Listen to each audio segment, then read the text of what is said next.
Hey, good morning, day 224, and a glorious bright sunrise this morning. Oh, it was so gorgeous, going from just a little hint of lightness in the sky and the twinkling stars, and to now this full glory of brightness. And it's actually cool enough for a little jacket this morning. What? It is August 12th, and it has been a hot several weeks, and so we're getting a break, at least here in the Bluegrass State, for a couple of days, and it is awesome. But you know, it is that heat and sort of that uncomfortableness of it and all of that that makes a day like this so glorious. Glory cannot happen without suffering and discomfort and all of that. This is the paradox of life. This would not be so glorious if this was what we got all the time without being intentional. We would get used to it, we would take it for granted, and then it wouldn't be so glorious. So anyway, Luke chapter 12, good morning. Luke chapter 12 is like hard hitting. It is hard hitting. Jesus does not pull any punches in this particular chapter. And there is an overall theme of when you know better, you have the responsibility to do better. Period. End of story. And those of you that know better and don't do better, you're going to have more trouble than the people that don't know better and don't do better. Like, he gives a pass to people that don't know any better and are being knuckleheads. But as soon as you have some enlightenment in an area of your life and you know better and you don't do better, that is where we get into trouble. Like, literally into trouble within, because now you know better and now you're doing the thing that you don't want to do. And you're having cognitive dissonance. The war starts happening inside. That usually spills out to the outside world. It's a mess. And Jesus starts off talking about the hypocrisy. Like, this is also hypocrisy too. It's what he's using the Pharisees as an example of, like, that they know better and they're not doing better. The yeast of the Pharisees. Yeast is like a small little thing that is insidious, and it gets throughout the whole loaf and does its thing. And this is what a little bit of hypocrisy, or knowing better and not doing better, can do to a life, and then to a community, and then and the more we're all collectively knowing better and not doing better, wars start within, they spread without. And Jesus later in chapter 12, he was like, you think I came to bring peace on earth? I did not come to bring peace on earth. There will be wars because of me. Do you know, when you say that you are with me, you might have a couple of your family members that want to go along and agree with this lifestyle, but the rest are going to be against you. It doesn't sound very peaceful. And he brings war within too, because this knowing better, and because we're humans, this is why we've got to stay connected and fed by God otherwise we will do what humans do, and we will turn to the world to satisfy our needs through acquisition, through gluttony, through all the 7 deadly sins. Go back to Proverbs. And we will, because there is this restlessness inside, and we live internally. It's like having a roommate, or maybe a few roommates. But we have this, with a lot of brain science that we know now, we have our survival brain, or our amygdala. And literally, if we didn't have this, we would just kind of lay around and waste away. Like, we need to have hunger, like literal hunger for food, but hunger for other things, desire, hunger, because that's what literally keeps us moving and procreating and surviving. Like, we need that part of us. But this should not be in the driver's seat. And that is the journey. And when you wake up to this, and that's what Jesus came to sort of wake us up to, a higher way of living, that really putting that part of you back in the back, and you, the higher you, along with the Holy Spirit getting in the driver's seat, that true life and true inner peace, true love, all of those things require you to do things that are in direct opposition to what that voice is telling you to do, because it's only concerned about today and the here and now. And not that we don't need to be concerned about that. He comes to reassure us. Jesus is reassuring us in Luke chapter 12. Don't worry about your physical needs. He gives us examples of nature. If I love the lilies of the valley and dress them so ornately, don't you think I care way more about you, humans? I'm going to take care of you.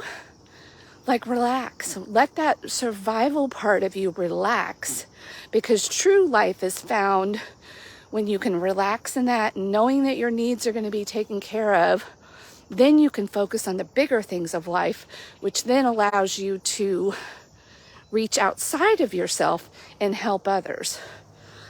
When we stop needing titles, possessions, more, and he reminds us that you can't take all that with you anyway. So what's the point? Life is about, and what you do and how you live, and your character and what you do for others is where it's at. This is true life, but you're not going to believe me until you start doing it. This is where we're like, it doesn't make sense. We get immediate gratification from things, and even striving for things and having titles and recognition from other humans.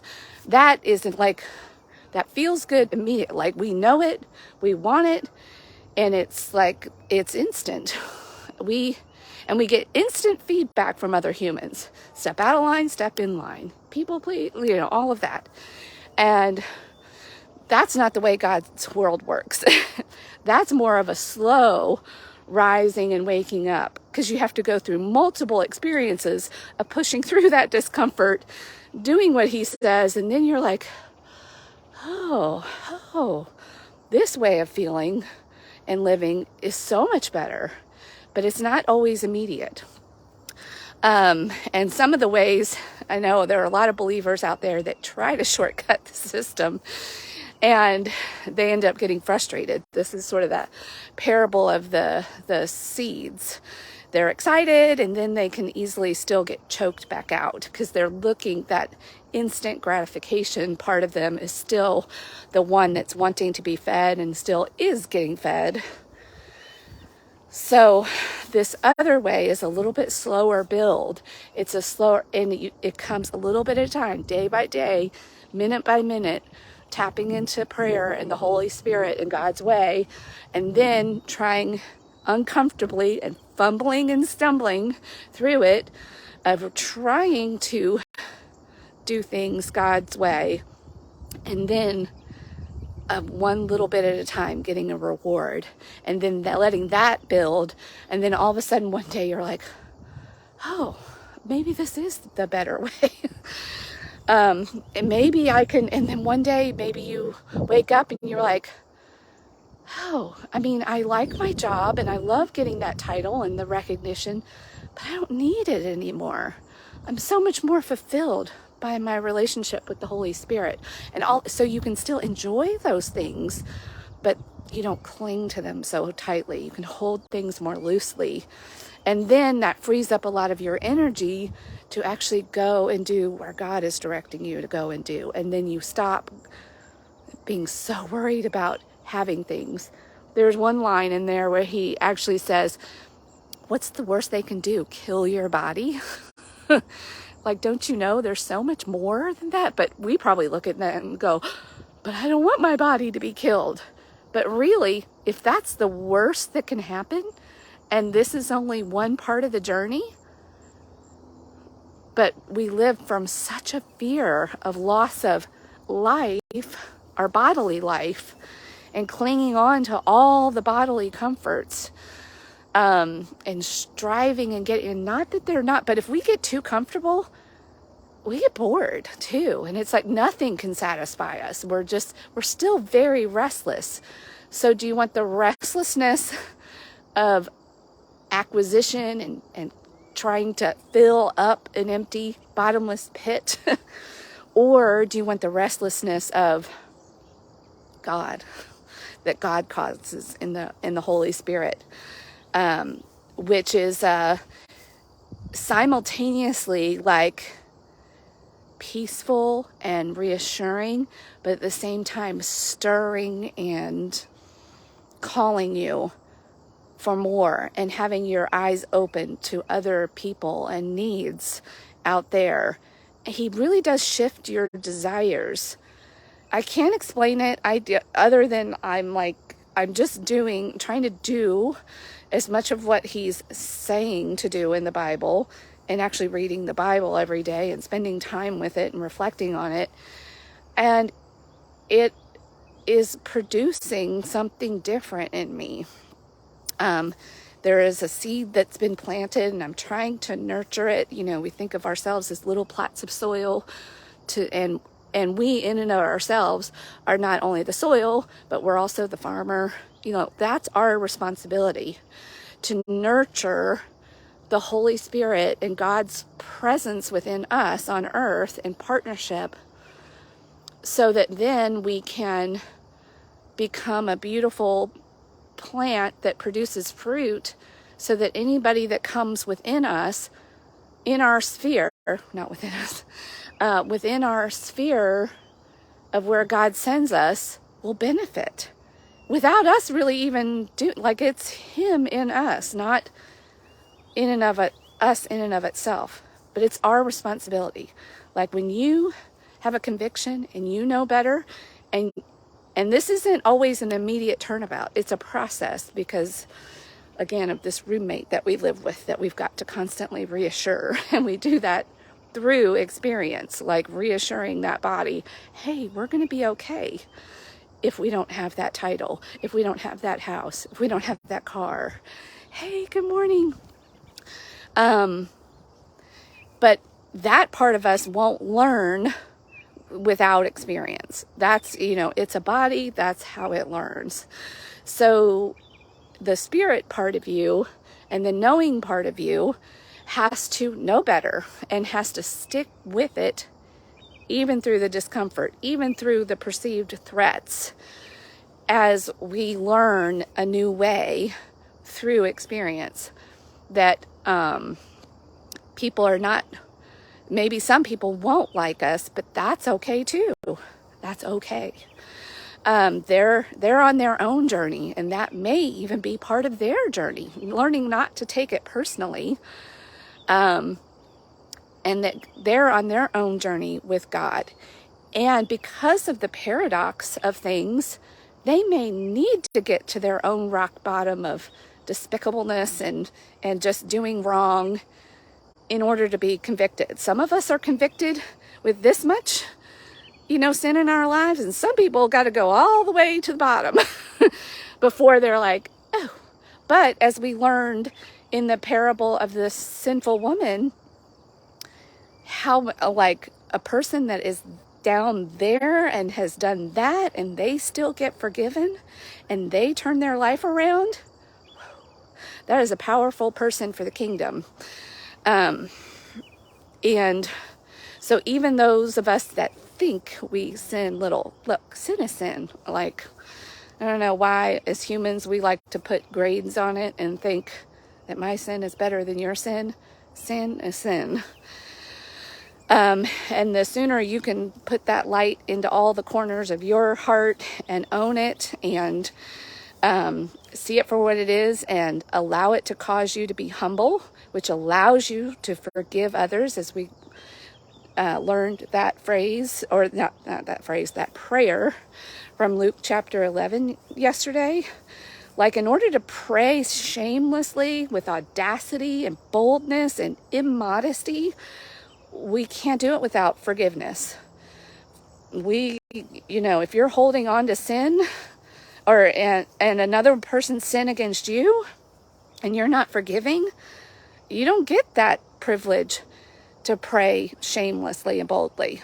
Well, you can do it, but it's not going to be answered.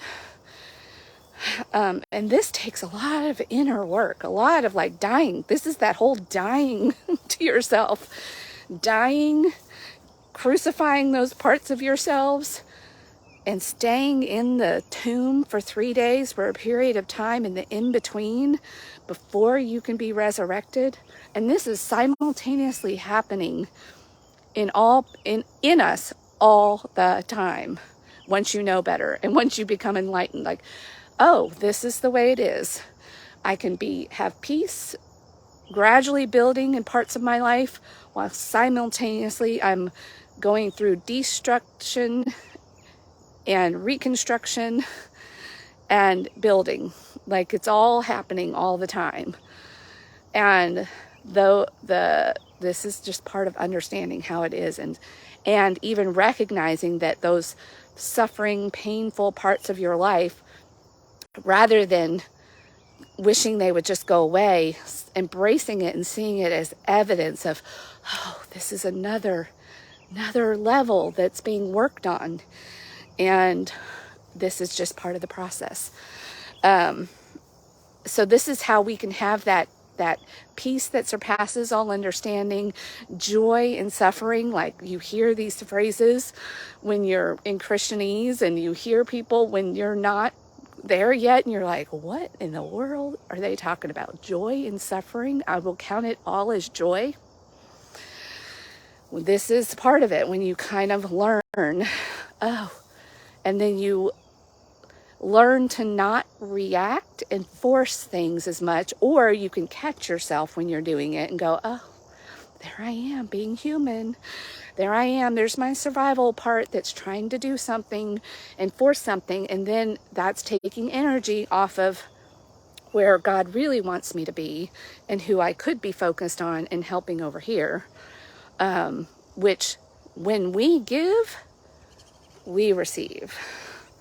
God's upside down world. All right. I need to get back home and make sure my teenager is getting off to her 3rd day of school today. Y'all pray for her. She's also a working woman. She's going straight from school to work and driving herself. And she's going to be exhausted. That's a lot to take on for the first few days of school. So that's where my mama heart is today, is just trying to give her space to be a young adult and do all these hard things, while also trying to sort of nurture and take care of her. Do you think God, that's what he's doing with us? Probably. All right. Have a great day. Rise and shine. And when you know better, that's an assignment. Gotta start doing better.